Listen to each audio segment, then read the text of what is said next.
So where I'm at on this is I've got all the file work done, took all the machine marks out, took all the deep file marks from where I originally shaped it, and now I'm down to doing sanding work. And like I said before in the last video, the only reason I'm doing this at this stage is because I need to get this action and the underlever and the mechanical parts of it that have to be heat treated and color case hardened. I need to get them all prepped up so that I can do that, so that the action's at its finished state, so that I can shoot it, work up a load development, and regulate the barrels. So in order to do that, what I'm doing is I'm working down through the grits of sandpaper. From the fine cut file, I went to a 60 grit paper, and I've just been working my way down. Right now I'm at about 120 grit, and really there's not a lot I can say about this.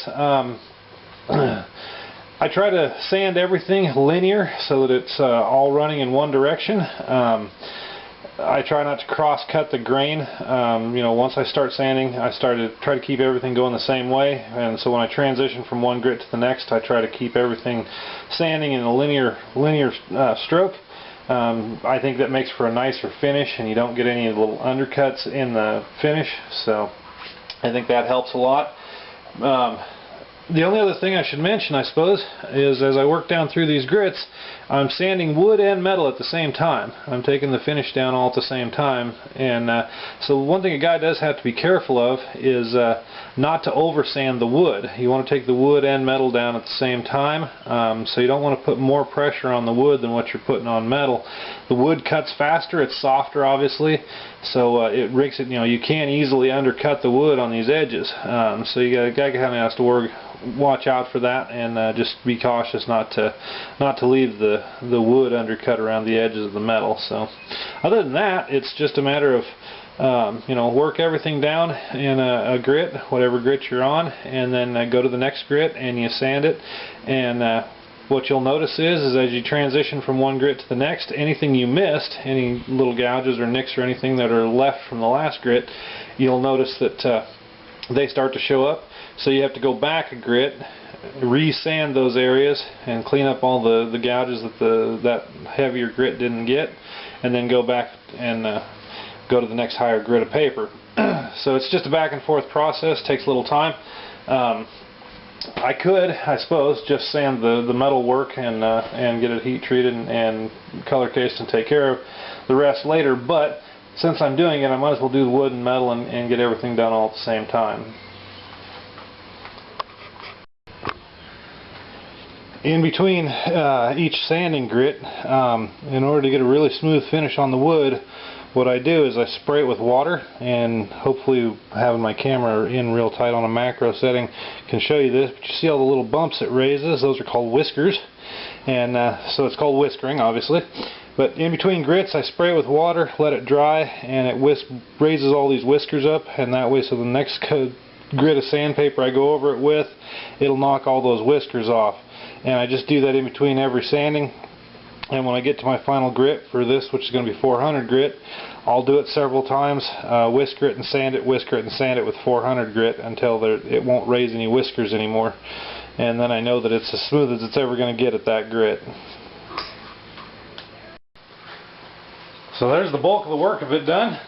It's wood and metal all polished out to 400 grit. Pretty damn shiny at this point. I generally don't go past 400 on most of these things, because for rust bluing, to get that classic English finish, most of the English guns of this period, late 1800s, mid to late 1800s, typically weren't polished past this point anyways. So if you want to duplicate those kind of finishes, you got to stop short of a modern finish. 400 grit seems to work out about right, seems to give me similar colors and tones, so that's where I stop. As far as the wood goes, you can take it down past 400, but the grains still have to be filled anyways, and so 400 works just fine because you're going to fill the grain up at that rate anyways. So what's next to do is I've got a few other parts to polish. The underlever isn't polished, the trigger guard isn't polished, the triggers aren't polished, and then I've still got to do the reshaping and polishing of the hammers. Once I get those parts done, then it'll be ready to go to color case hardening, and I'll be able to color case the action and those parts that are necessary for mechanical safety, and heat treat them properly and color case them. And then from there I can go on to building the reloading dies and reloading tools, casting up a whole bunch of round balls for it, and then I can work on load development and regulation. So that's pretty much where I'm at with this. Is all the sanding and polishing is done on the bulk of the gun, and now I've got to get down into the little parts and get them done, and get a few things reshaped and polished up. In the process of sanding everything this week, I also sanded down a scrap that was an original piece from the stock blank. This piece is from above the comb, so it's basically taken from the buttstock area, and sanded it down and stained it up with several different colors of stains, since this stock is a piece of maple and it's going to get stained to whatever the customer desires for a finish. And so what I'm doing is basically just making a sample stick here to give him some choices. And what I did was I really kind of quickly did this actually. I used my belt sander to get it down to about 220, and then I did the rest by hand when I was going through the other grits. But basically it's the end down here is natural with just oil finish on it, and then there's 3 variations here and then 3 more on this side of different colors of stain. And of course I could go darker with any of this stuff, but one of the things that the customer wanted was he has quite a few dark colored guns, and so he was looking to get one that was maybe a medium to lighter color, and so I went with lighter colored stains. But basically what it is the end is natural, and then this is honey maple here, this one here is nut brown, and then this one here is American walnut, and then if you flip it over, this is a golden oak stain, this is a red oak stain, and then this is a plain walnut stain. And so what I did was I stained these up and let them dry, and then I put the same finish that I'll put on the gun when it's actually finished, and just let it sit out and dry real good in the sun. Humidity's been running really high here, so it's actually still just a little tacky, but it's close to the same finish that'll be on the gun, so it'll give them some choices. And then what I did was I just took it outside at some natural light and snapped some pictures of the individual sections so that he could get an idea of what it's going to look like out in natural lighting. So little suggestion, if you're doing this kind of work and you want to, you're not sure what kind of finish you want to put on it, just keep a scrap from the original stock blank and sand it down when you sand everything else down, and then finish it how you want, and give it a couple different tries of colors and see what kind of finish you really want to put on the gun. Last Sunday I was working on a personal project and I had to make a front sight for it, so I went ahead and made 2, since I knew I'd need one for the 2-bore rifle. And the way this is done is this is a silver Caterpillar, and this is just a blank sight right at the minute. I'll have to shape it out and fit it to the front base when I'm ready. But the way this is done is you can see that there's a silver strip along the top there that separates it from the regular metal of the sight.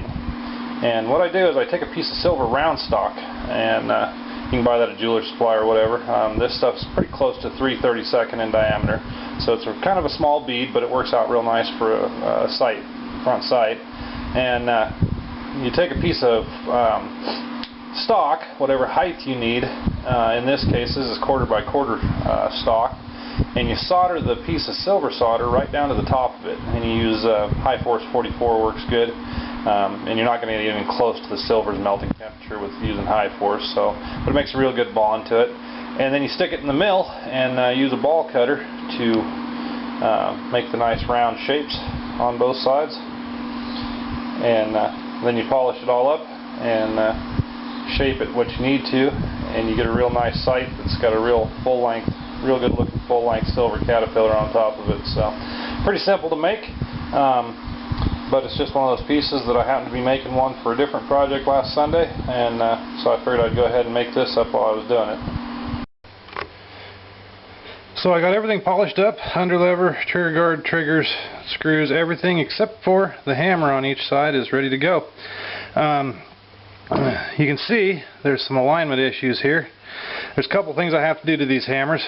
For one, these locks are originally designed for cap locks, and so they're recessed in here in the head, and so I'll have to fill that in, and that's not too big a deal. I've got a nice TIG welder, I can fill that in pretty easy. But the other thing that has to happen is this alignment issue has to be fixed. So the neck's going to have to be bent through this area to get it hitting that one on center. And then it's probably going to be a little difficult to see from this perspective, but it's also hitting off center closer to the inside, which means the neck's also going to have to be straightened some so that they're hitting center both directions. And then, of course, like I said before, I want to reshape these, give them a much nicer, cleaner look to them and a more graceful look. These are kind of heavy looking. They're a little thick through the neck and a little, they're a little thick through the thumb piece and whatnot. And so I really kind of want to dress these up and make them more graceful. But this is the end of the week, and like I said, I got everything polished except for these last two pieces. So starting next week, I'll get these hammers aligned and reshaped and polished out, and then I'll be able to start in on the heat treat and color case of these parts. So that's the end of the week here, and I'll pick it up next week.